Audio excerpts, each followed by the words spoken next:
কথা বলবেন কেন? আমার চোখে পড়ছে বিদায় আপনি যদি কি রকম ভাই, কি ঝামেলা এটা? তাহলে আপনার হ্যাঁ? পরিবার এই কেমনে মিটাবে? তো মিটাই তো দিতে হবে এলাকার মধ্যে না। আমার পরিবার শিক্ষিত, আমি শিক্ষিত বিধায় আমি এরকম আচ্ছা আমি একটু কথা বলি, এক্সকিউজ মি আপু, একটু কথা বলতে দেন আমাকে। শোনেন, আচ্ছা বাদ দেন, চুপ থাকেন, আমি বলি। আপনি ফোনটা নামান। কেন ফোন না? আপনি আমার ভিডিও করছেন কেন?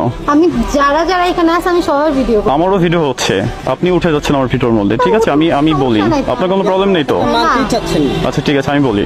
প্রথমত হচ্ছে যে যখন এই পথ থেকে আমি যাচ্ছি, আমি আর ও যাচ্ছি যখন, তখন দেখলাম যে আপনি মামার হয়তোবা গামছাটা ধরে আপনি ফেলে দিয়েছেন, ফেলে দিয়েছেন। এটা কি আপনি ভালো করছেন?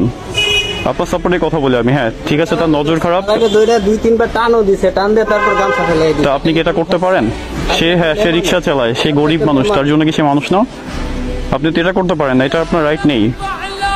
আপনার পক্ষে কথা বলছি, আপনি তার ড্রেস আপ নিয়ে কথা বলতে পারেন না। ঠিক আছে, এই রাইট আপনাকে কেউ দেয়নি। কেউ দিছে?